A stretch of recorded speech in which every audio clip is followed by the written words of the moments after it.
पाठक जी, सचिन पायलट बगावत का बिगुल बजाते रहेंगे या बगावत कर भी पाएंगे, क्योंकि बिगुल ही बज रहा है।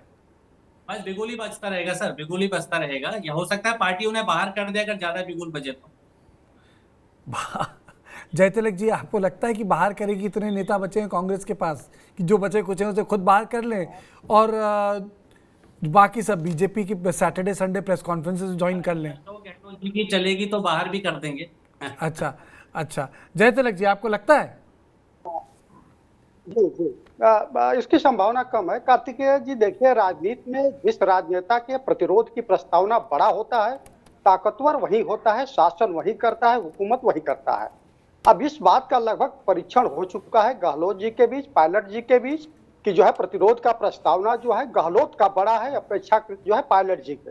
उन्होंने केंद्रीय हाई कमान को जो है जता दिया है कि आप हमारा कुछ बिगाड़ नहीं सकते हैं। आप पायलट बनाना चाहें, नजरे इनायत हो, तब भी आप कुछ नहीं कर पाएंगे। और हाई कमान को भी इसका अंदेशा हो चुका है। देखिए, हाई कमान के पास ताकत क्यों घटी है? अब जो नेतृत्व कर रहे हैं राहुल गांधी, 2014 के बाद देखिए लगभग 55 राज्यों में विधानसभा के चुनाव हुए। 90% उनके नेतृत्व में विधानसभा के चुनाव कांग्रेस हार चुकी है। फिर क्षेत्रीय छत्रप जो है किस तरह से उनको जो है उस तरह से ले गए जैसे कभी इंदिरा गांधी को, नेहरू जी को या राजीव गांधी को लिया जाता था। हेमवती नंदन बहुगुणा जी उत्तर प्रदेश में एक बार चीफ मिनिस्टर बने, तो जब उनसे पूछा गया कि कब तक आप रहेंगे, तो उन्होंने कहा कि इंदिरा जी जो पौधा लगाती है उसे बार बार उखाड़ के देखती है कि कितनी गहराई तक गया है। क्या आज की तारीख में जो है सोनिया गांधी जी या राहुल जी के पास इतनी ताकत है कि किसी क्षत्रिय छत्रप को छेड़ दे? यही वजह है। एक लाइन के प्रस्ताव पर जो व्यक्ति जो है 1998 में मुख्यमंत्री बना, वह जो है केंद्रीय हाई कमान से अजय माकन जैसे लोग आते हैं, परीक्षण करते हैं और 90 विधायकों को लेकर के अलग हो जाता है और जाकर के इस्तीफा सौंप देता है विधानसभा के स्पीकर को। अब उसकी ताकत को समझने के लिए क्या केंद्रीय हाई कमान नासमझ अरविंद जी, थोड़ा आप है? भूल गए, अब देखिए, आप भूल गए अजय माकन की बात कर रहे हैं आप। अजय माकन तो कैमरे के साथ ने नाराज थे। उनके साथ मल्लिकार्जुन खड़गे भी आए थे, जी जी जो जी। पार्टी के अध्यक्ष बने, वो भी नहीं मिल पाए थे।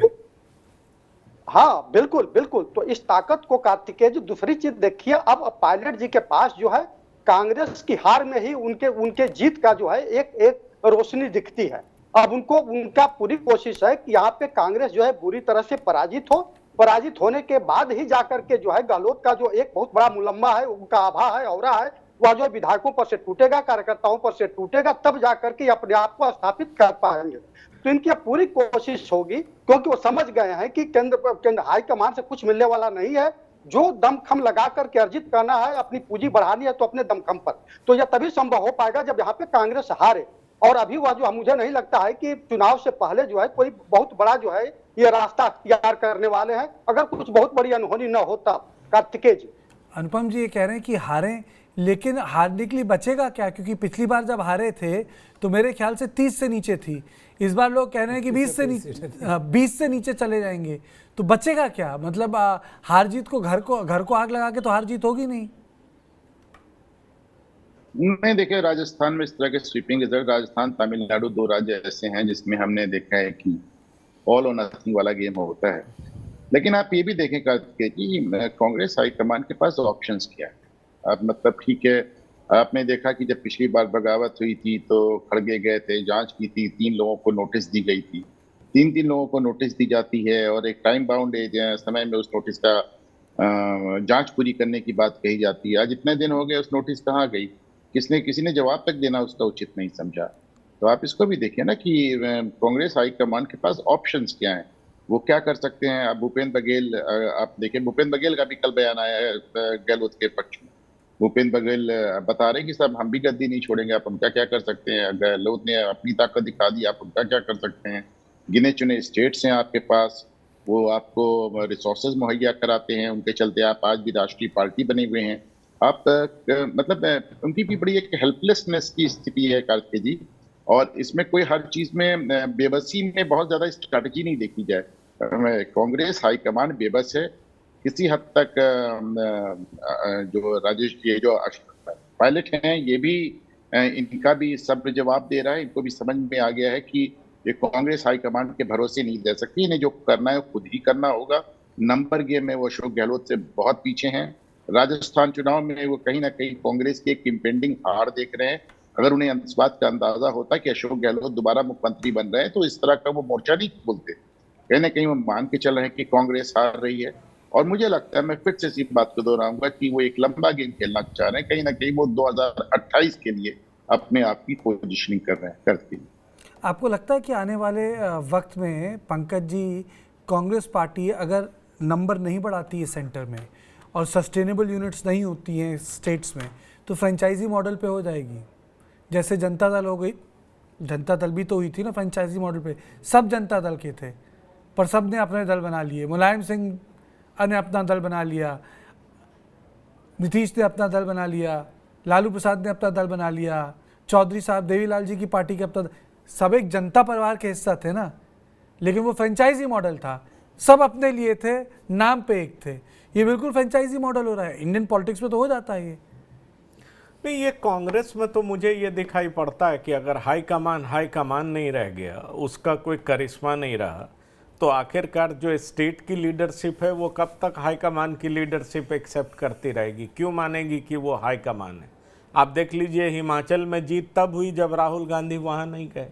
राहुल गांधी ये पहली पार्टी है जिस पर हम चर्चा करते हैं कि उनका जो स्टार है, जिसे कह सकते हैं, जो उनका फुटबॉल में फॉरवर्ड है, अगर वो ना खेले तो टीम जीत जाएगी। ये गजब चर्चा होती है। अब देखिए, हाई कमान चाहता था कि सचिन पायलट सीएम बने, और उसके बाद पहली बार ऐसा हुआ कि एक लाइन का रिजोल्यूशन तक पास नहीं हो पाया 25 सितंबर को। सीधा चैलेंज था हाई कमान के लिए। फिर हाई कमान ने देखा कि मैं हाई कमान रह नहीं गया हूं, इसलिए उसने सोचा कि क्यों नहीं वहां की जो मौजूदा लीडरशिप है उसके सामने झुक जाया जाए। अगर नहीं झुकेंगे तो हालात वही होंगे जो पंजाब में हुआ। तो मुझे लगता है कि अब हाई कमान ही सोच लिया है कि बेहतर हो लो कमान बन जाया जाए और परिस्थितियों से समझौता कर लिया जाए। मैं इसको इस तरीके से देख रहा हूं कि सचिन पायलट की बेबसी ये है कि वो राजनीति में अपना भविष्य तलाश रहे हैं। अगर गहलोत आ जाते हैं तो इनकी स्थिति क्या होगी, और नहीं भी आते हैं तो कब तक ये मार्जिनलाइज्ड रहेंगे? क्योंकि जिनके भरोसे पिछले कुछ सालों से ये राजनीति कर रहे हैं, उनकी भी बातों पर ये किस हद तक भरोसा करें? क्योंकि इनके पास कुछ क्लियर कट मैसेज था, तभी तो उनके हिसाब से ये काम कर रहे थे। अब देखा कि गहलोत ने जब ओपन चैलेंज दिया उनके लोगों ने, उसके बावजूद भी सेंट्रल लीडरशिप कुछ कर नहीं पाई, तो अब इनका हश्र क्या होगा?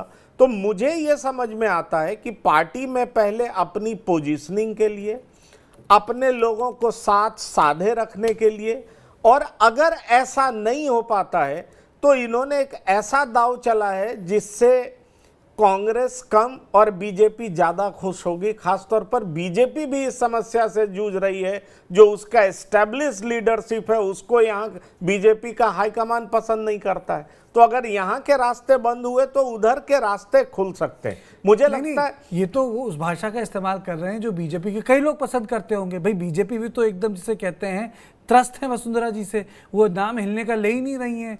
वो अपनी रैली करती हैं अपने बर्थडे पे। 2003 से, जब से वाजपेयी जी के टाइम से अब मिनिस्टर स्टेट फॉर पीएमओ थी, उसके बाद से राजस्थान उनकी एंट्री हुई है, वो तो वहाँ एकदम जिसे कह सकते हैं कि एकदम बैठ गई हैं एकदम। नहीं, वो बैठ गई हैं, पर बीजेपी की इकलौती नेता है ना जो सेंट्रल लीडरशिप को बार बार चुनौती दे रही है, खास तौर पर तब जब पोस्ट 2014 कोई सोच भी नहीं सकता है, फिर भी उनकी मर्जी के बगैर वो बैठी हुई हैं। मुझे लगता है कि बीजेपी के लिए इससे बेहतर क्या होगा अगर आप फर्ज करिए बीजेपी आ भी जाती है और इनका इमेज पूरा मलाइन हो जाता है, ये ऐसा कर पाने में ये सफल हो जाते हैं, तो क्या बीजेपी सेंट्रल लीडरशिप को ये नहीं भाएंगे? निश्चित तौर पर भाएंगे। तो मुझे ऐसा दिखाई पड़ता है कि एक तीर से ये कई निशाने साध रहे हैं, लेकिन उस सब के पीछे उनकी अपनी पोजीशनिंग है और अपने भविष्य को लेकर के वो चिंता है जिसको लेकर के वो मैदान में या अनशन करने को ये बैठ रहे हैं। मैं इसको इसी तरीके से देख रहा हूं कि उनका राजनीतिक भविष्य आने वाले समय में कैसा होने वाला है, इसको लेकर के उनमें चिंता मुझे साफ तौर पर दिखाई पड़ रही। अगर इसी तरीके से रहा ब्रिजेश, आपको लगता है कि जो स्लाइड है राजस्थान में कांग्रेस का वो 30 पे रुकेगा? नहीं, हालत तो कांग्रेस की बहुत ज़्यादा खराब है इस चीज़ में कोई दो राय नहीं है। और जो ये दोनों के बीच लड़ाई हो रही है सचिन पायलट और अशोक गहलोत की, वो हालत को और ख़राब कर रही है। जो कांग्रेस के लिए थोड़ी बेहतर खबर ये है कि कमोबेश यही हालत बीजेपी में भी है। लेकिन बीजेपी में एक चीज़ की क्लैरिटी है कि जो डाउट है, जो प्रॉब्लम है, वो वसुंधरा की लीडरशिप को लेके हो सकती है, लेकिन वहाँ हाईकमान की तो पूरी तरह से चलती है। वसुंधरा वाले एंगल को आप छोड़ दें तो बाकी ऐसी सिचुएशन नहीं है कि हाईकमान पूरी तरह से प्रदेश के क्षेत्रीय नेताओं के दम पे निर्भर या उनके ऊपर निर्भर है। वैसी वाली सिचुएशन बीजेपी की है नहीं। तो यदि ये कुछ समय और चला तो मतलब कांग्रेस की हालत बद से बदतर हो सकती है राजस्थान में। देखिए, प्रोग्राम के अंत में बस मैं केवल एक ही चीज़ कहना चाहूँगा कि जो सचिन पायलट कर रहे हैं वो हो सकता है कल आराम से करें, लीडरशिप उसे इग्नोर कर दे, लेकिन उसको अशोक गहलोत नहीं इग्नोर करेंगे और ये सिलसिला यहाँ रुकेगा भी नहीं। जिस तरीके से उनके टेप्स ऑलमोस्ट आउट हो गए थे, पब्लिक डोमेन में आने की बात हो गई थी, फिर बाद में उन्होंने इंटरव्यू में बोल दिया था कि हमारी सरकार को तो पटकने की कोशिश कर रहे हैं। मुझको लगता है कि कहीं ना कहीं ये इस बात का अंदेशा है कि राहुल गांधी का जो चैलेंज है वो केवल प्रधानमंत्री मोदी नहीं है, वो कांग्रेस पार्टी भी है।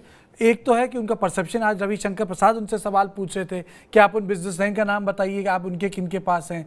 दूसरे सवाल रोज मुकुल केसवन से लेके आज़ाद सा पूछ रहे हैं कि आप बताइए आपने कैसे पार्टी चलाई, कैसे पार्टी चला रहे थे।